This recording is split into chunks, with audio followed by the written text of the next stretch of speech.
To become the lead ballerina, she willingly accepted the unspoken rules from her superior. For a new routine, she trained all night non-stop, twisting all 10 toes in agony. To keep her figure, she only ate 1 meal a day. To win the lead role, she danced through torn wounds, just to prove herself in front of her teacher. At 18, she went all the way to Russia to study, dreaming of joining the world's top ballet company, the Bolshoi. But on her first day, the teacher started targeting her for no reason. Why were you closing your eyes? I didn't mean to. You want to pretend you're not here. No, I'm so sorry. You want to pretend that I'm not here. No.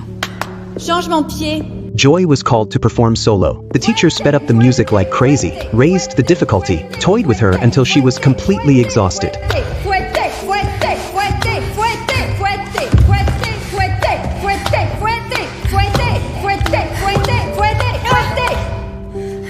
First arabesque.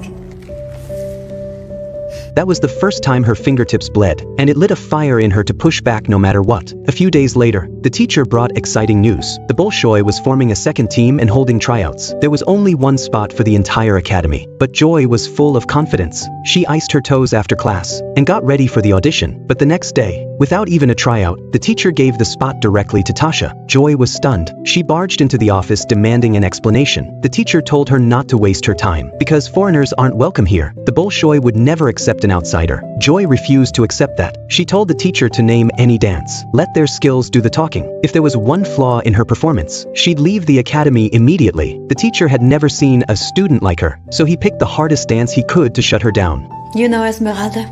Joy agreed without hesitation, but in truth, she'd never learned something at that level before. She had to teach herself overnight using videos. That night she trained like crazy, not stopping for a single second, even when her toes were destroyed and her legs felt like jelly. She never thought of giving up. As long as she could still stand, she was going to break through. A sharp pole gashed her shin. The pain and blood told her it was time to stop. But the next day, she walked into class limping with bandages. The teacher didn't care about her wounds. He even turned off the music to make it harder, hoping she would finally give up. But stubborn Joy refused to quit, even as her wound kept tearing open.